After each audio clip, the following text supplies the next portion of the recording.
Welcome to the Noisy Composer.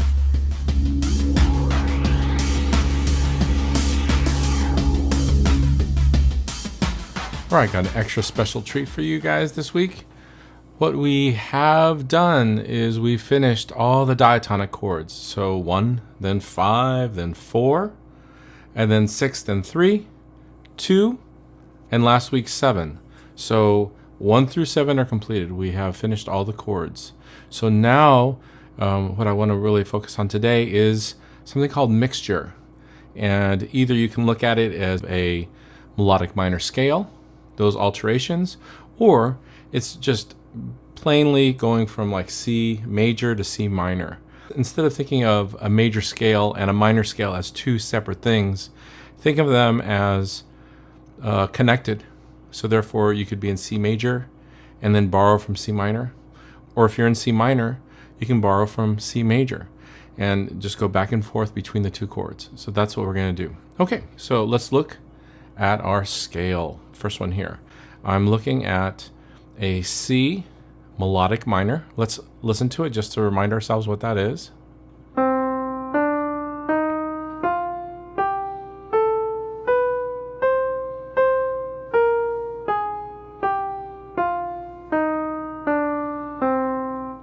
Okay, so if you remember, melodic minor, you take a natural minor and then you raise the 6th and 7th scale degrees. Solfege, so it would be La and Ti. And then on the way down or descending, then you would go back to natural minor. So this would be Do, Te, Le. Or it's not lowered 6th. This is raised 6th, raised 7th, and then you lower it back down, but they're not lowered 6th. They're the ones that are part of the natural minor. Think of it that way. Okay, so let's first focus on this raised 6th scale degree. This in C minor, let's look at A natural.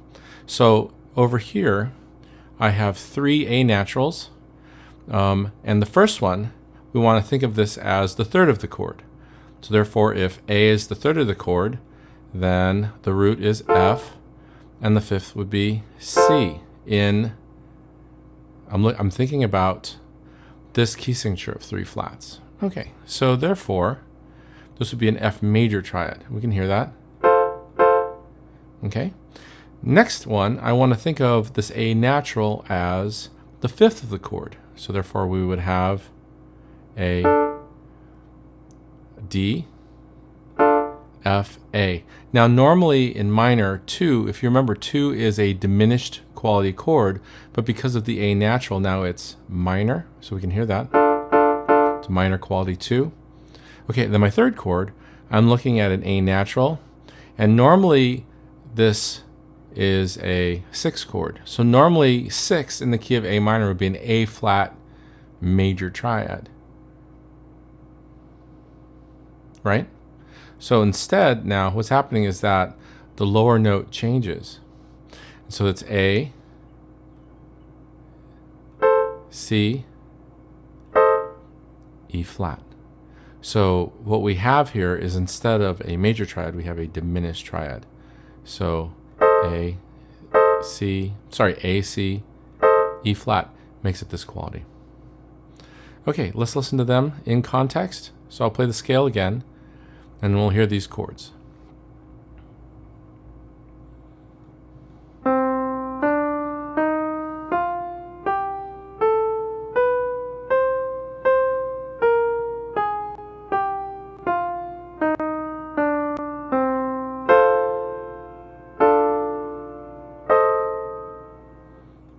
Okay, that's what happens when you raise the 6th scale degree. It creates these chords. F major triad comes from the C major triad. The 2 chord, DFA, also comes from the major mode. And then this chord, this A, C, E flat, you can think of it as borrowed from a different key or some what they will call a variant quality. Okay, now let's look at this. This is the 7th scale degree, and normally we raise it. So what I want to do now is I want to focus on lowering it. Okay, so we lower the we lowered the 3 degrees. So this is B flat, B flat, B flat. Okay, so let's think of this B flat as the third of the chord. So now we have G, B, D. So in the key of C minor, the 5 chord is naturally minor. We can use this now. We've kind of been flirting with it, but generally we've always been raising the leading tone, therefore making this an upper quality, a major triad. But now we can keep it as a minor. Okay, next chord. Instead of B natural, it's B flat. So B flat, D. Therefore, B flat, D, F is a major quality triad on the lowered 7th. Remember, it's not the leading tone. It's now the subtonic. Okay? All right, now, this third chord is kind of a trick. And what you have here is, it's the 5th of the chord. And generally you would have an E, G, B flat. And that usually works. But what happens when this leading tone is raised? This is a separate thing. If we raise the leading tone, it creates that augmented triad. And what ends up happening is that we don't hear it as a 3 chord anymore because you've raised the leading tone. In a sense, what you're doing is you're saying it's part of a dominant chord. And therefore, as part of a dominant chord, we actually hear it as this note falling to a D. So therefore, really what it is, and I'm going to put this in figure bass here. Then look at the lyric tool. So really what it is a 5 chord. Okay, let's look at some figured bass to see how this looks like in action. Okay, so here we are. We have, we're still in the key of 3 flats. So we have to remember, like E flat falling to D. We need to remember there's a B flat, E flat, A flat in the key signature way at the beginning. Okay, so therefore 3 flats starting on C, ending on C is going to be C minor, not E flat major. And so therefore the first chord, C. Next chord, I see a B flat, not a B natural, B flat. So therefore 6 says it's the third of the chord, which means we're looking at the 5, 6. Okay, next one. I see A natural. So in the key of C minor, A flat is usually what you're looking for, but A natural, this is borrowed from somewhere. So therefore, if A natural is the third of the chord, the root is F, and the triad is major. So therefore, it's borrowed from the major key. Okay, next one. I'm looking at an A flat, first inversion, which means where it's just a 4 chord in minor. All right, and then there's a G with a natural. So natural means you raise it. There's an imaginary 3 here. So this is a 5 chord. So you have to remind me that this is an uppercase 5 and that we raise the leading tone. Do you want me to put that in there for you? Okay, same chord there, 5, 7. And then finally there's a 1 here. We know this is a 5. We just add the 7. And then the last one here, we're going to have a 1 chord. But there's a natural here against this third. So therefore, instead of C minor, it's actually going to be C major. Okay, and what we call that is a Picardy third. And that's when the final chord of a minor piece of music ends on a major. In a sense, it's kind of a lifting ending. Yeah, we'll say that. Okay, so let's put some chords in here. So the first chord, C minor. So in the soprano, we can put a C. In the, which can go here. And in the tenor, we can do a G. All right, so C, C, E, G, root third. Okay, this is a G minor triad, so therefore We could put, let me see, we'll try a D there, maybe double the root to keep the common tone. Remember, that's not a law, that's not a rule, that's just good housekeeping, best practices they call it. Okay, so G, B, D, everything's there, so we just get to double something. We can double the G, we can double the D.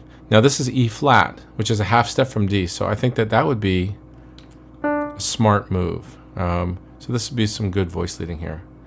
Okay, next one. We have an F major triad, which is borrowed. So FAC, we could put in the soprano, C, in the bass, but why not? We'll put an F in the tenor. So F, A, C, everything's there, so we just need to double. We can do a C here. Is that too much parallel going down? Well, between this G and this D is a perfect fifth. So if we go down here, oh, well, we can't even do that voice anyway. If we did a C here, then we would have parallel fifths. So we don't want that. How about we go up to an F? So we'll double the F. Any problems with that? I'm listening. I don't hear anything. I'm going to keep going. Okay, and then here, we could actually just double it and let our voice leading do the work for us. Yeah, we'll see what that looks like. So C and F. We still have octaves here. So even though this looks like a lot, it's not more than an octave. It's exactly an octave. Okay, coming into the end here, home stretch, 5 chord to 1. We need to put that right there. Remember, that's raise the leading tone. So in the first voice, we can do that. And everybody now, thank you for reminding me. All right, G, B, D. So we could do G here. Is that a problem? Don't think so. And then if we had the D in the bass, let's check that out. Do we have any weird voicings? It looks like we're okay. Now we're looking for a G, B, D, F chord. So we could actually just double. Yeah, we could do that. Why not? We'll keep the leading tone there. We'll double the root. So we need G, B. We're omitting the fifth and adding in the seventh. Okay? And then finally, we're going to resolve this leading tone to tonic in the soprano voice. This chord seventh resolves down to the E flat. Oh, we'll remember that in a minute. And then the fifth stays here. Okay, oh, but forget, that's a Picardy third, so the third of this chord needs to be raised. Okay, so this is what it looks like. I love this modal mixture stuff because it reminds me so much of Radiohead, and it's one of my favorite groups. They have a lot of these borrowed chords between the different modes. Let's listen to this. Let's see what this sounds like. Oh, I forgot to put the measure numbers. Let's do that real quick. Measure numbers, measure numbers. Quick, before the teacher comes back. Okay, good. Measure 5. So let's listen to measure 5. Here we go.